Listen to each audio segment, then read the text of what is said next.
What's going on? This is Dr. Ferguson, 2004 Olympian, four-time national judo champion, Brazilian Jiu-Jitsu black belt, author, educator, and coach. And I wanted to go over something. I think that's really important in terms of the development of combat sport athletes. And I'd also like to kind of tie it in and interstice it in with the Conor McGregor and Floyd Mayweather fight as well. What I've noticed is, and I can tell you I made this mistake myself. What I noticed is that a lot of combat sports athletes watch the world championships. Like right now, the judo world championships are going on, and a bunch of judo players are watching the world championships. We watch the world championships, we watch the Olympics. Wrestlers watch the world championships, they watch the Olympics, they watch the NCAA championships. Brazilian Jiu-Jitsu practitioners and grapplers, they watch ADCC, the Abu Dhabi Submission Wrestling Championships, they watch the Mundials, the World Championships. And what we do in the spirit of best practices is that we watch what goes on at the World Championship level, and then we try to go back to practice and mimic some of the things that we see. Mixed martial arts fighters are famous for this. If something is done that's fancy or sexy on the UFC, the next day they're asking their instructors about it. Now, instructors, coaches, teachers, senseis, man, we run a business. And what most of them will do is they will answer your question if you have it because they're running a business. But that may not be the best thing for you. What happens is you see these new moves and you go into the dojo or into the practice environment and you practice these moves and they work. The reason why these moves work is these moves work because they're fresh, they're new, and other people don't know the defense.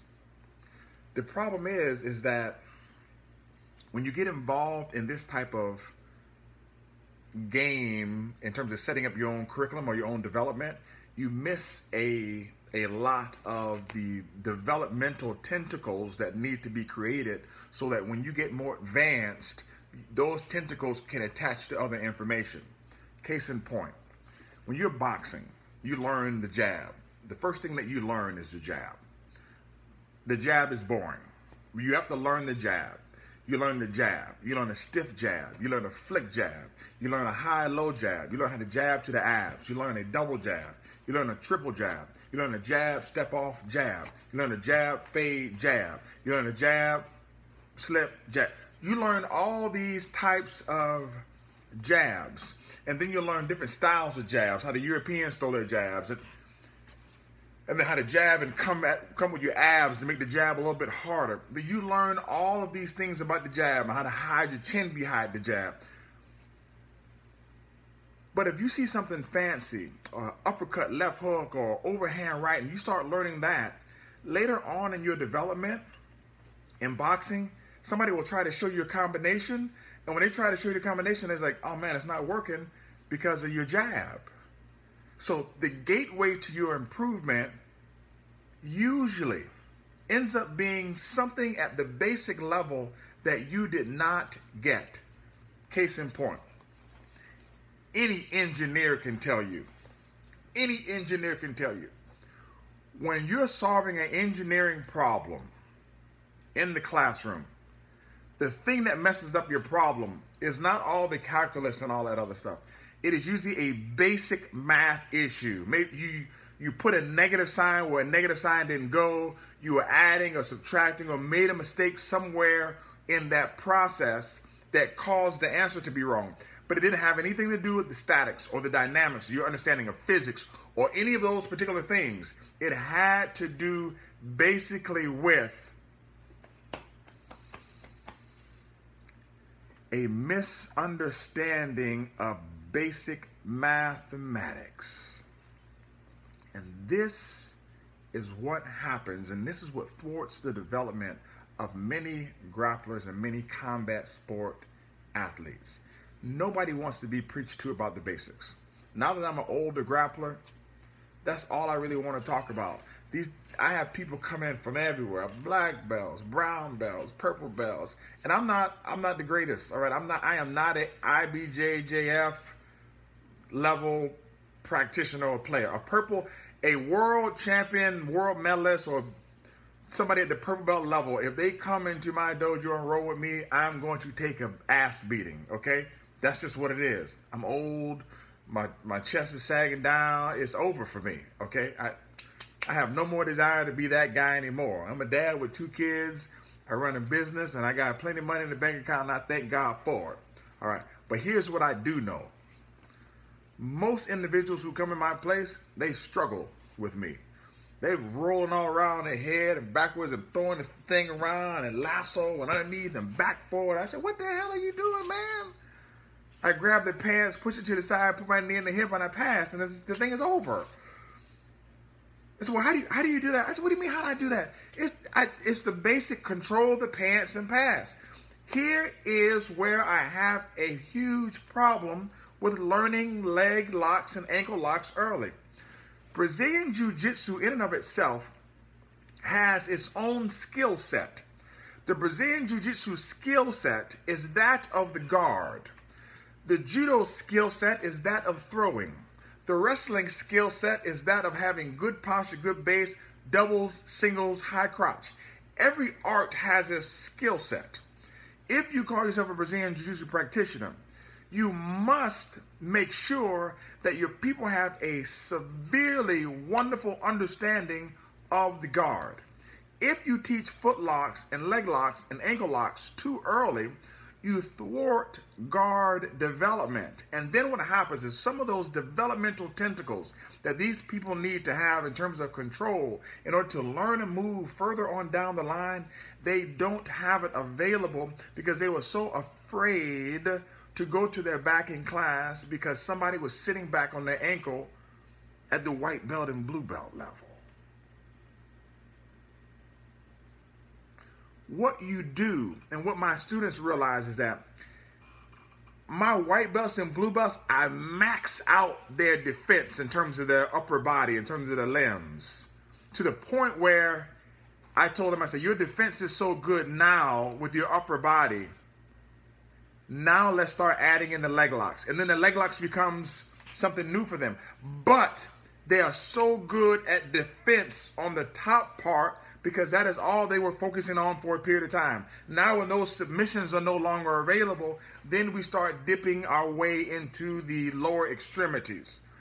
But the connectivity in terms of the philosophical and theoretical tentacles that have to be developed so that they can latch on to information later on, I have that information available. So now I don't have to speak to them about the omoplata, how it transfers into the knee bar. They already know because they've done the move already. It's just a slight change or adjustment that they have available to them. But if you teach somebody, you can do the omoplata, and then you can go to the foot lock, and then you can go to this, and then you can go to hip. It's too much for that person at that time in terms of that particular development. Now let me tell you how this transfers over to the Conor McGregor Floyd Mayweather fight.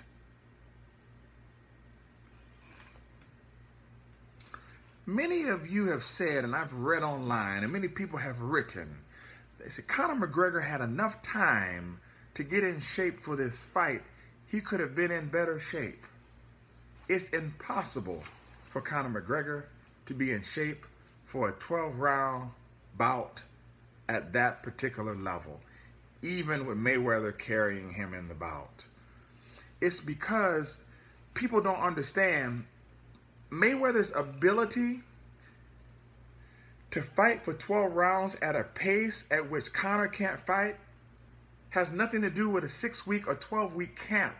It has to do with years of working on the bag, years of speed bag training, years of working on jabs, 2s and 3s, years of pad work, years of rounds, years of road work, years of heavy bag work, years of running, years of sprinting, years of exercising.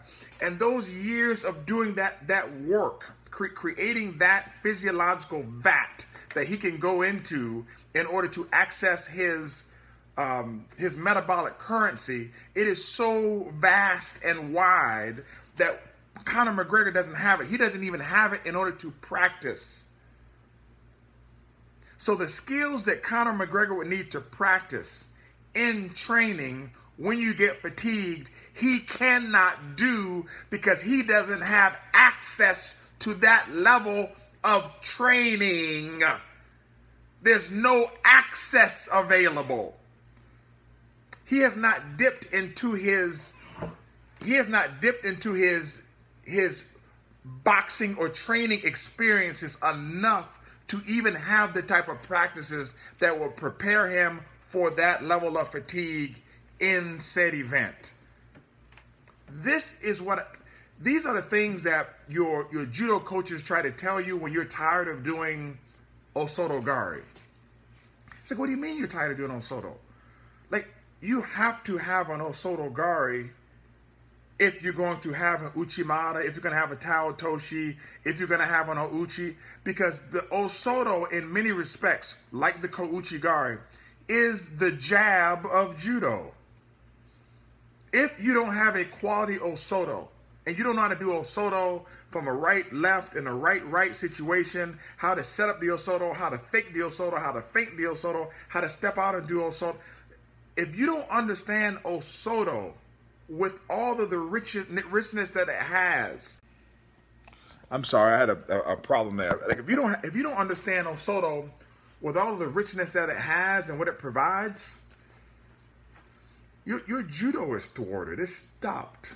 It's done. The same with Kouchi. It's absolutely done. But a lot of people, they get tired of doing the basic stuff because they feel that they know it already. And it's just not possible to know it already. There's one thing that I understand about running that I didn't understand until Israel Hernandez told me about it.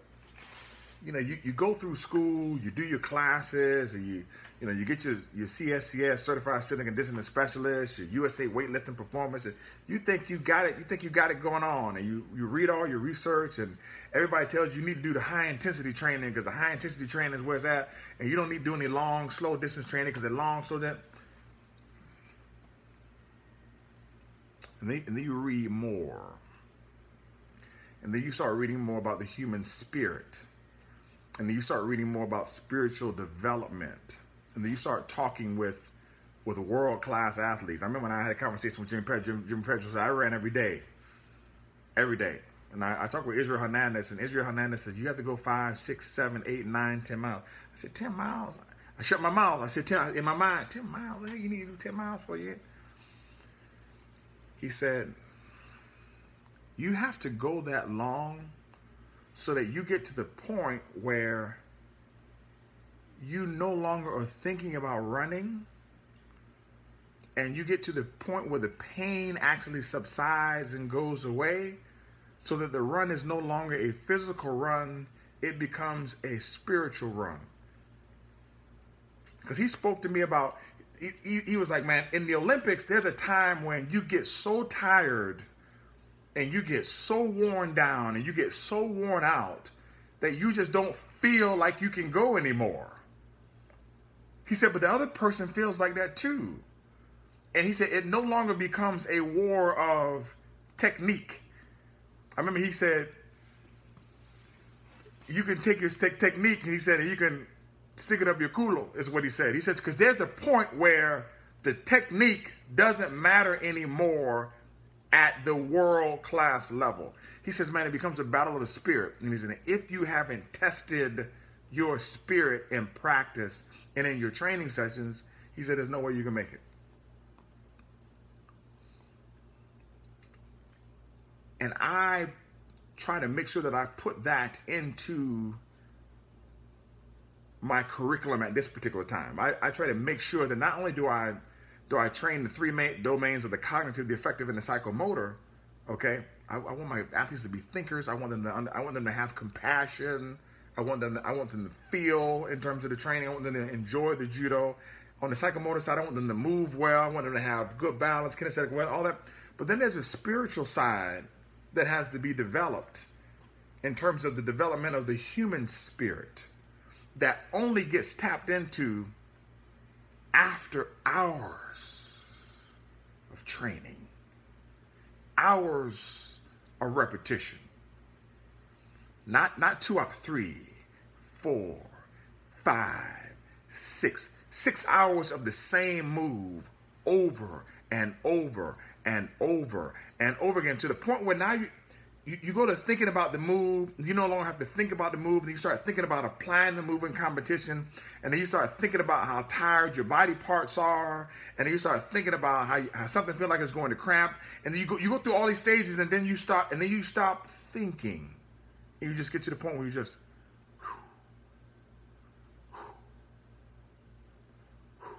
now what we call that the zone. You don't start and jump in the zone. Doesn't work like that. Doesn't work like that. People who talk about flow, they talk about flow versus deliberate practice. And there's no flow versus deliberate practice. People say, well, I like the flow, but I don't like to do it. There is no flow versus deliberate. These people who speak about such things do not have the educational understanding to talk about flow and deliberate practice. And I'm not talking about anybody in particular. You can look at the people and they don't know what they're talking about. Flow is involved in deliberate practice. You do deliberate practice so much that you reach a state of flow.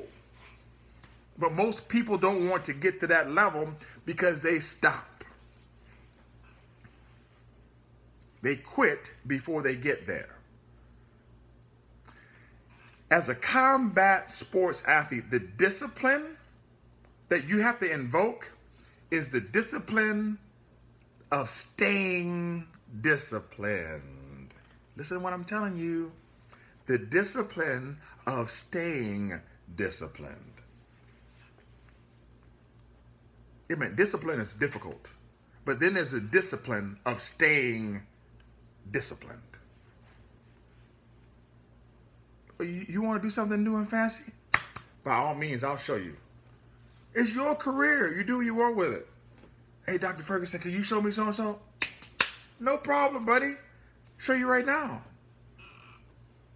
If you were smart, you'd ask your instructor, we've been doing Ogosio, we've been doing such and such, or we've been doing XYZ for 4 or 5 weeks.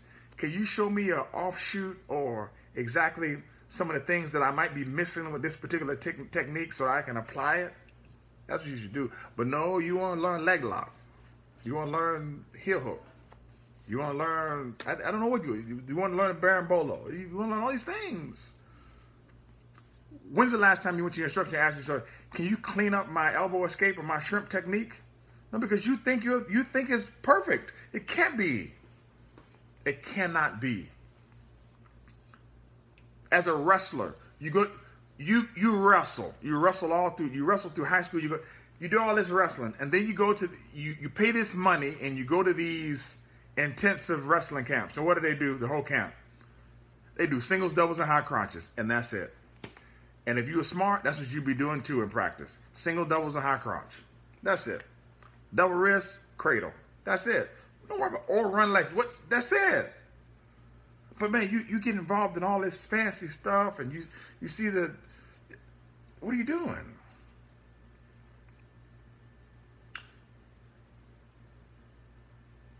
The mark of a good football team is that they know what they're getting ready to run. You know what they're getting ready to run. The defense knows what they're getting ready to run. The coaches on the other side know what they're getting ready to run. The people in the stands know what they're getting ready to run. The commentator knows what they're getting ready to run. The coach knows what he's getting ready to run. And they can run it anyway, and you can't stop it. And the reason why that happens is because it doesn't matter what defensive front you put up. It doesn't matter how many people you put in the box. It doesn't matter how many times you shift. It doesn't matter what personnel you put in. They have gotten the basics down so cold that they can run that play for 17 games in a season and make it all the way to the championship. No double reverses, no trick plays, no nothing. Because when you get that good, you can literally line up and smash somebody right in the mouth, and there is nothing that they can do about it. So what I would encourage you to do, if you do judo, go work on Osoto and Ouchi. Leave the rest of it alone. Osoto and Ouchi. When your Osoto gets better, your Tai will get better. When your Osoto gets better, your Uchimata get better. When your Osoto everything will get better. Work on your Osoto. If you are in Brazilian Jiu-Jitsu, listen, I am telling you, you could spider in half, and you could do all that stuff. You could do all that stuff. I'm telling you this. Work on getting on top and keeping your hands on the pants until you fully pass. If you haven't passed, do not take your hands off the pants. If you do that for 5 or 6 months, you will then develop into one of the best guard passers inside of your gym. Forget about just forget about the crazy passes. Doesn't matter. Put your hands on the pants. If you wrestle, just worry about wrist control and forget everything else. Just forget it. Wrist control. Just take wrist control. Wrist control. Don't worry about clearing the hands of wrist. Don't worry about arm. Wrist control. Just wrist control, and then worry about your singles and the wrist. Just basic. It is literally that simple. That simple. But we get so focused on the fancy stuff and the high-level techniques that we miss the developmental tentacles that are necessary for our growth. Anybody can tell you this. Man, it happened to me. Man, I was so concerned about blistering through and getting my black belt as soon as possible in Brazilian Jiu-Jitsu, I couldn't wait.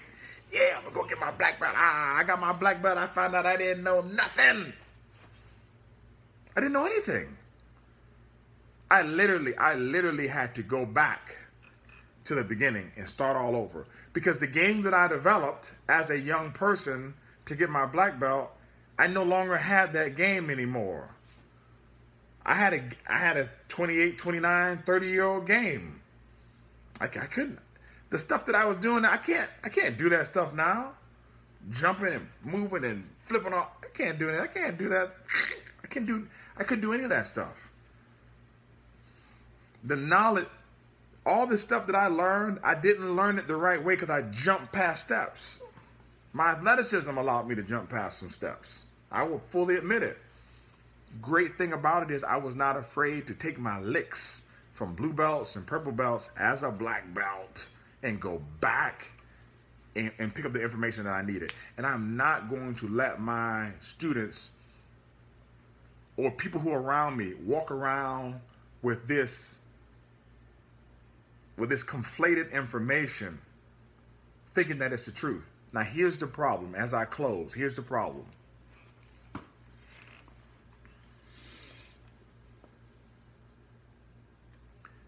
It works. If you do it wrong, it works. If you do it wrong, it still works. You only find out that it does not work at the highest levels.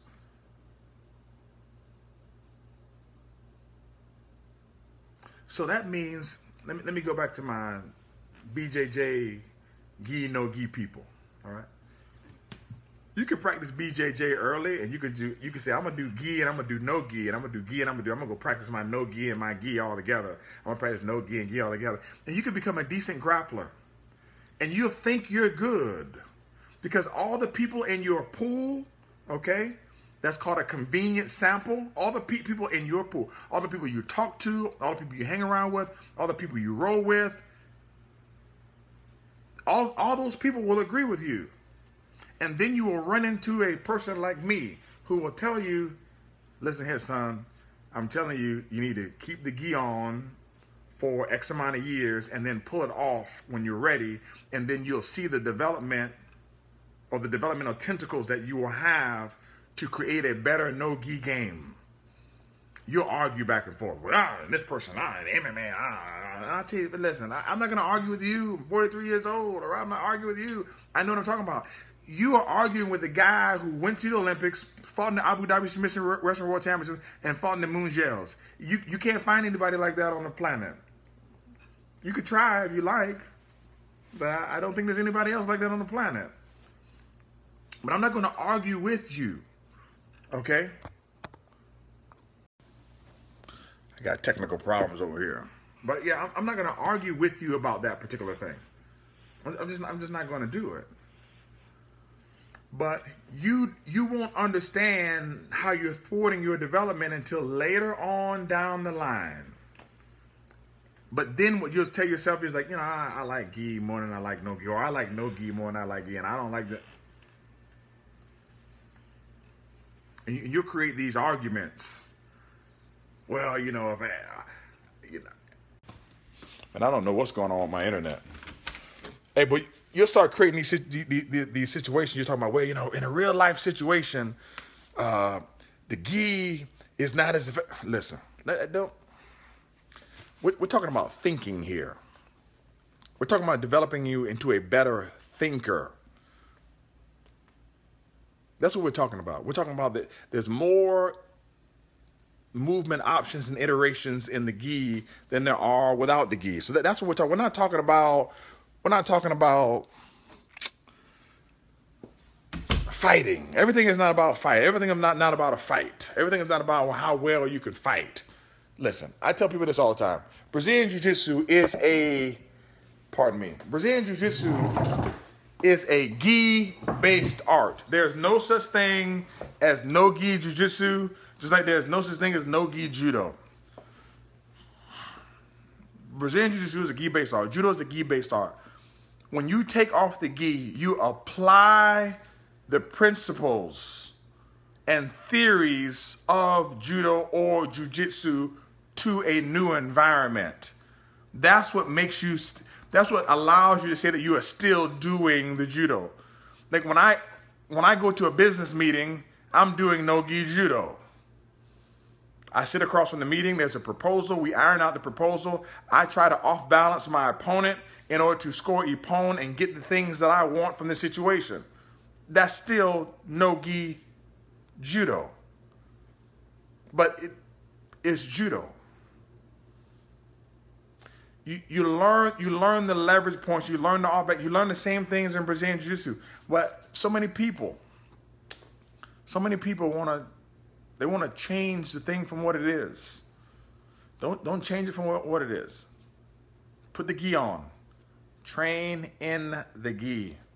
Learn your submission. Oh, but the gi is just so much slower. The gi is not slower. You are slow. You got nothing to do with the gi. If I sit that gi on the floor right now, that gi won't move. Listen, the gi is nothing without the person inside of it. Okay, it's you. It's not the gi. I can't move it. What you can't, you don't know how to grip fight. That's your problem. So fix that information. But I'm done here today. Keep it simple, man. It's not about the basics, but it is about the basics. It's about high level basics. You need to take a deep dive into the basics.